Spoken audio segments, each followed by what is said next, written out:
Kaya nga, super proud ako ni Senator Alan Peter Cayetano kasi kinorek niya ang mga politiko na palaging nasasabi na parang sa taong bayan, puro taong bayan. So parang sinampal niya ang mga politiko nga, huwag niyong gamitin ang salitang taong bayan.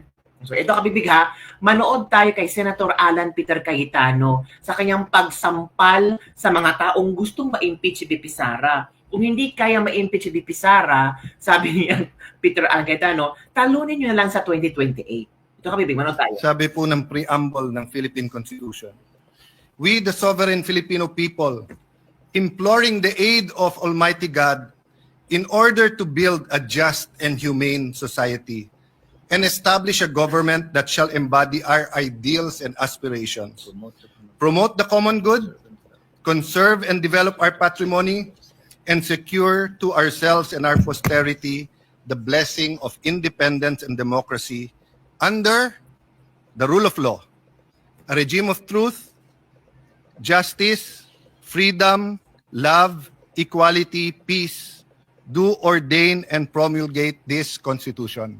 Nanumpa po tayo na susundin natin tong Constitution na to. Correct. Madali pong sumumpa, mahirap to pa rin. Madali pong sumumpa na susundin kung naniniwala tayo sa desisyon. Correct. Paano kung hindi tayo naniniwala sa desisyon? Agoy.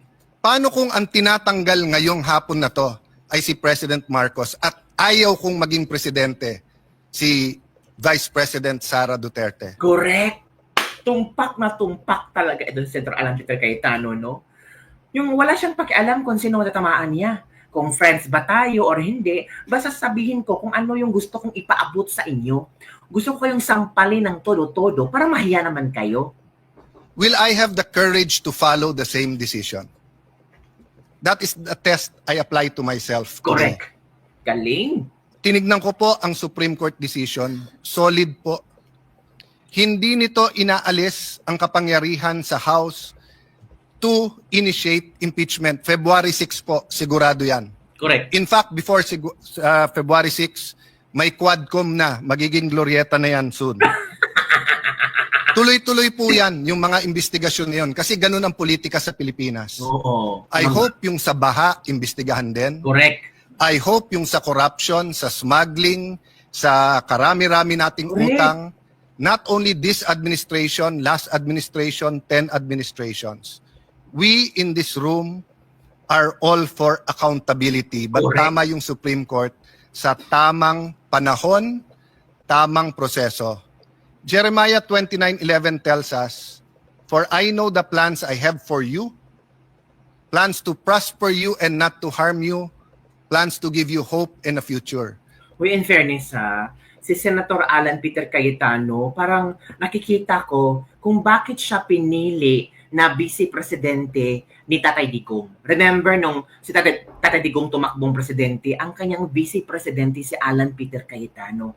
Now ko lang na-realize kung gaano katalino ni Alan Peter Cayetano. Hindi lang siya matalino sa law, sa batas, kundi pati puso niya at yung pananampalataya sa Panginoon. Every now and then, meron talaga siyang mga sinasabi tungkol sa Word of God, na yung mga sinasambit niya, mga kabibig. Well, in fairness, ngayon, believe ako kay Senator Alan Peter Cayetano, and we really want another kind of senator, same as Peter Alan Cayetano, like Marcoleta, na talagang may matutunan tayo na hindi nanonood lang tayo ng mga circus, na mga i-contempt ka namin. Yung meron kang natututunan sa kanila tungkol sa batas, tungkol sa kung paano magdesisyon ng tama. 'Di ba? Grabe, believe na believe ako. 'Di ba Ate Ami Cabrera? Believe na believe ako kay Alan Peter Cayetano, actually, mga kabibig. Plano ng Diyos, pagpalain tayo. Correct. Pero plano ng Diyos, durugin tayo. So, I remember this episode, I think it was in Twilight Zone, and it was also many times portrayed on television. Mm-hmm. What if nakilala mo si Hitler when he was 6 years old? Oh. Or when he was a baby, papatayin mo ba siya?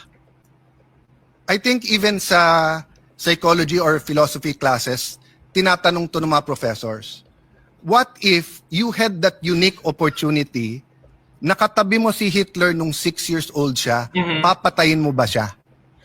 Ang hirap sagutin nun. Of course, for us who believe that thou shall not murder, ang sagot madali. But what if you could have prevented the worst human rights violations in the world, the Holocaust? What if you could have prevented such fire of fascism that it actually swept, kung hindi ako nagkakamali, nag-Time Magazine of the Year pa si Hitler. I wonder what our answer is. But I know my answer here today.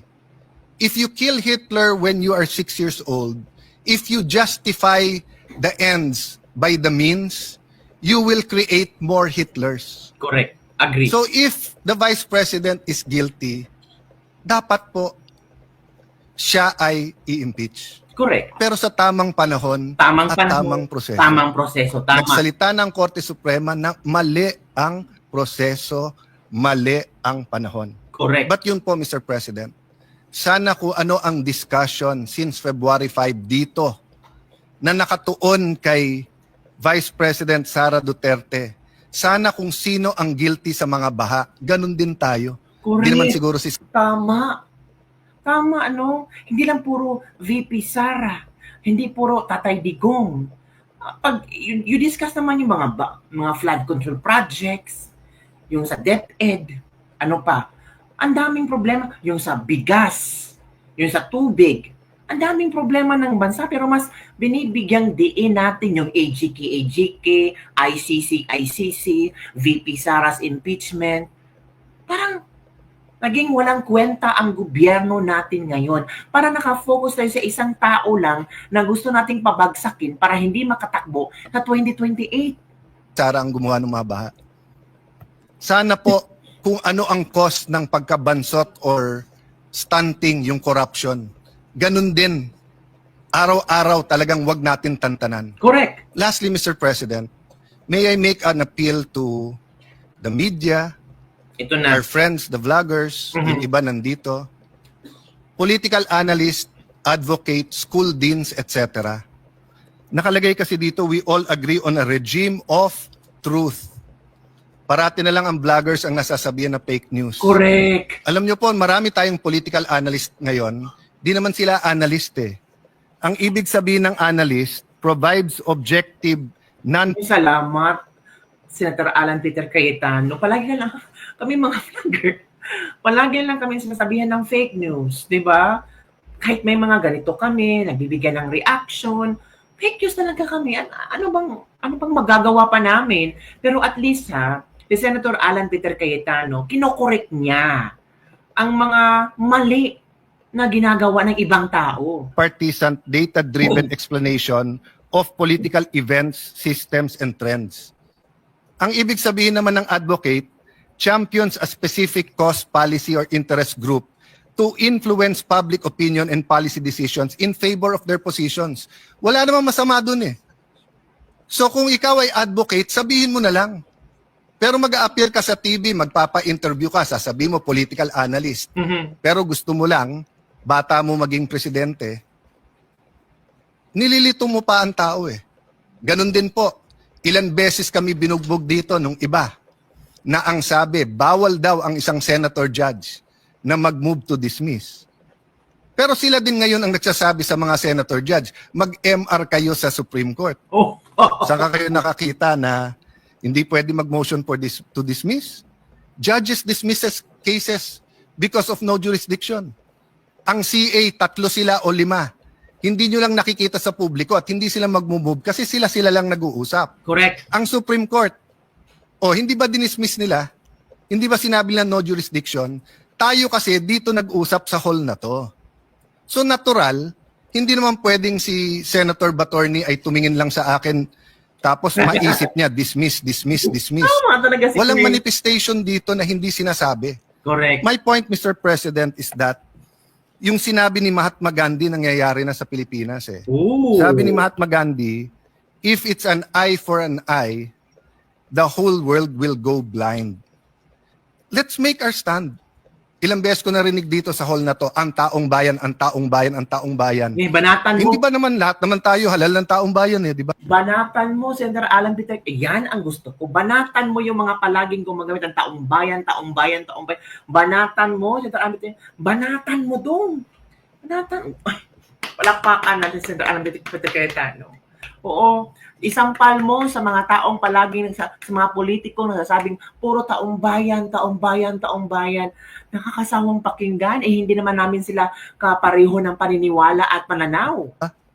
Hindi ba pwedeng sabihin ko na lang, ang opinion ni Alan Cayetano, isa lang naman ako Ang opinion ni Joel Villanueva, ang opinion ni Mocha Uson, isa lang naman siya Correct. Pwedeng sabihin ko sa inyo, guys, ang opinion ng civil society, ang opinion ng masa, ang opinion ng taong bayan, dapat makonvict. Are we not overstepping and are we not confusing Boom! rather than enlightening Correct. our political processes? Correct. Yes, you might think this is a different Alan Cayetano from the impeachment of President Estrada, impeachment of President Arroyo, impeachment of yung hindi natuloy na impeachment kay CJ Davide, David pala. sa impeachment ni CJ Corona. But aren't we supposed to be wiser? Correct. At hindi ba tama naman yung sinabi ng Supreme Court? Dapat may impeachment pero hindi dapat gamitin ito ng magkalaban lang sa politika. Ayaw natin maging presidente si Vice President Sara. Talunin nyo na lang sa 2028. Yun. Ngayon, kung talagang may ginawa siyang masama, edi impeach pero sa tamang proseso. Paraan. I apologize if I'm emotional on this issue, but hindi tayo makawala Grabe. Palakpakan natin si Senator Alan Peter Cayetano. Isang sampal sa mga ambisyosang gustong tumakbo sa 2028. Talunin nyo si VP Sara. Diba? Kung hindi kayang ma-impeach, talunin nyo na lang sa 2028. Isang malaking sampal talaga to sa katotohanan. Napaka-prangka ni Senator Alan Peter Cayetano. Bigyan natin ng palakpak si Senator Alan Peter Cayetano. Parang siya lang talagang tumayo dyan. Talagang sinupalpal niya ang mga politikong palaging ginagamit ang word na taong bayan, pati ang pagtawag sa mga vloggers na palaging fake news, pati yung mga political analyst kuno, pero may sinasayran, at pati itong mga sinasabi na, sige, puro lang kayo impeach ni VP Sara, kung hindi ma-impeach, talunin nyo sa 2028. Di ba? Pero sabi ni Senator Alan Peter Cayetano, kung i-impeach nyo, make sure in a proper process. Diba? Ang daming mas importanteng issue. Pero nakapako tayo sa issue na to. Thank you, dear colleagues, and thank you to the Filipino people for the opportunity to share my thoughts on this. So I vote for the motion of Senator Marcoleta. Bigyan naman natin ng isang masigabong palakpakan itong si Senator Alan Peter Cayetano. 'Di ba? Talagang nakita natin ba na he is on the side of the Filipino people. Kasi Senator Alan Peter Cayetano is talking about ang daming problema ng Pilipinas tapos impeachment pa rin ang nasa isip nyo. Nagbigay na ng desisyon ang Korte Suprema, hindi pa rin kayo maniniwala. Tapos meron tayong madaming problema, baha, flood control, at kung ano-ano pa. Don't tell me si VP Sara pa rin ang inyong ang maging dahilan kung bakit may baha. Diba? Ang hirap kasi sa mga taong ito, politically motivated. Kasi may mga ambisyon sila. Kasi alam nila na si Sara Duterte lang talaga ang tinik nila sa 2028. Kaya kailangan nilang magsanib puwersa. Hindi nila respetuhin ang Korte Suprema, ang desisyon ng Korte Suprema, kasi ang nakikita nila, dapat si Sara hindi makatakbo sa 2028. Yun ang palaging nasa isip nila. Ang taong bayan, ang nananawagan na si VP Sara ay panagutin. Huwag yung dalhin po kami. Diba? So ngayon, nasupalpal sila. Ewan ko kung sino ang pinariringgan ni Senator Alan Peter Cayetano, pero may mga iba dyan na sapul na I'm sure na gigil na talaga sila. Di ba mga kabibig? Hello Christina, thank you for watching. Angel Shed, Congress ang number 1. Yes, ikulong ang mga kawatan from Angel Shed. Pabor ako sa mga ideas sa Senator. Di ba ang ganda ng idea ni Senator Alam, hindi ito idea kundi point of view at paninindigan niya. Kasi nakikita na niya eh. Parang 3 years na nakaupo si Bongbong Marcos. Parang hindi pa rin tayo nagbabago. Parang ang mga tao napapagod na sa gantong klaseng pamumulitika. 'Di ba?